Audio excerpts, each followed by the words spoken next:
Hey everybody, I decided to do my presentation on the effects of frontal bone trauma, particularly frontal bone trauma resulting in traumatic brain injuries.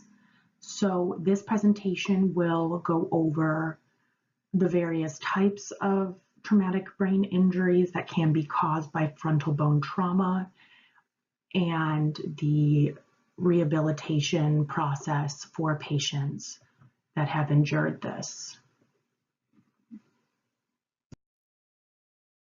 So to go ahead and get started here, I'd like to define frontal bone trauma. Simply put, it's a head injury caused by excessive force, which results in fracturing to the frontal bone itself. To the left, that image is a computerized image of a depressed fracture of the frontal bone. And as you can see, normally this is accompanied by smaller fractures, so you'll see some little deterioration here of the zygomatic bone and some of the nasal and orbital areas. All right, so let's get a little more specific here. I am speaking about frontal bone trauma, which results in a traumatic brain injury, or more commonly known in the medical field as a TBI. The American Association of Neurological Surgeons defines a TBI as a blow to the head or penetrating head injury that disrupts the normal functions of the brain. So this would mean a head hitting an object or an actual object piercing through the skull and entering into that vital brain tissue. There are four main types of TBIs, and they are as follows. The first would be a concussion. This is a mild brain injury, occurs, in most people throughout their life have had a concussion. However, concussion on top of concussion on top of concussion, which is common for athletes and even with military veterans, can cause chronic traumatic encephalopathy, which is a degenerative brain disease. So it just continuously eats away at your brain matter and deteriorates the neurological functions that you have there. The second type of traumatic brain injury would be a brain contusion. The third would be a diffuse axonal injury, which is deterioration in the connections of the brain due to your actual brain tissues being ripped and slid against each other. So just like shearing away your connections there. And actually on the right, we have a CT scan of what that would look like. So as you can see on the normal one on the left here, you have, a normal shape to the matter, but with the one on the right, it's been just shaken and rubbed against so much that it's just actually eaten away at all of that matter there. And then the last type of TBI would be a penetrating injury. And this can be caused, by stabbing or more commonly bullets. So to give you more of an idea on how many people this affects each year, the American Association of Neurological Surgeons have determined that approximately 230,000 severe brain injuries occur each year. Now, I'm saying severe because, as stated previously, a concussion is a mild brain injury, and normally those are just treated at home. No reason to go into the hospital. Anyways, so yeah, of those 230,000 hospitalized people, 50,000 of them will die due to the damage that they have sustained from their injuries. Now, causation statistics in adults, 50 to 70% of all TBIs are caused by motor vehicle accidents, and 20 to 21% are caused by sports and recreation.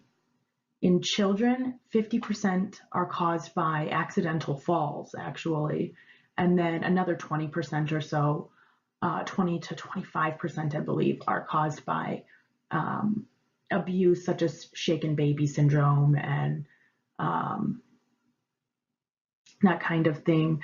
But I didn't add it in here on the slide simply because I'm talking about frontal bone trauma resulting in a TBI. So technically that wouldn't fall into this statistic here, but I thought I'd mention it anyways. Okay, so the effects of every TBI are going to be greatly variable from patient to patient. No patient has the same experience when it comes to a brain injury. And it also, these effects are greatly determined on the amount of time the patient was not conscious. So the longer the patient was unconscious for, the more severe the brain injury's effects will be. Immediate effects are seizures, nerve damage, blood clots, contraction of a blood vessel, strokes, and very commonly actually comas. Long-term effects are going to be impairment of higher level cognitive functions, limited functions of arms or legs, abnormal speech patterns or language, loss of thinking ability, and emotional problems.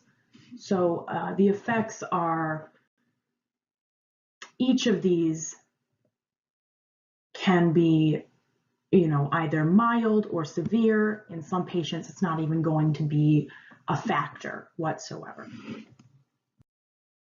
Now, once a person has been hospitalized and after the medical staff have determined the severity of the brain injury and the type of brain injury, the immediate treatments are obviously to go in and do surgery for repairment of any skull fractures to relieve swelling of the brain. Breathing treatments are a huge factor here as well, because many patients lose their ability to actually breathe on their own.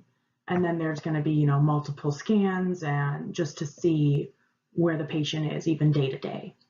Long-term treatments are, massive for patient recovery. It's going to be therapy, therapy, therapy. So they'll have speech therapy, because many times they'll lose their ability to speak, or their speech is going to be stuttered, or they won't be able to find the proper words. There's obviously going to be physical therapies, cognitive therapies, occupational therapies to help them get day to day, to put their clothes on, to find out how to eat again. Psychological therapies, because many times these patients are going to be severely psychologically, dysfunctional after an injury such as this.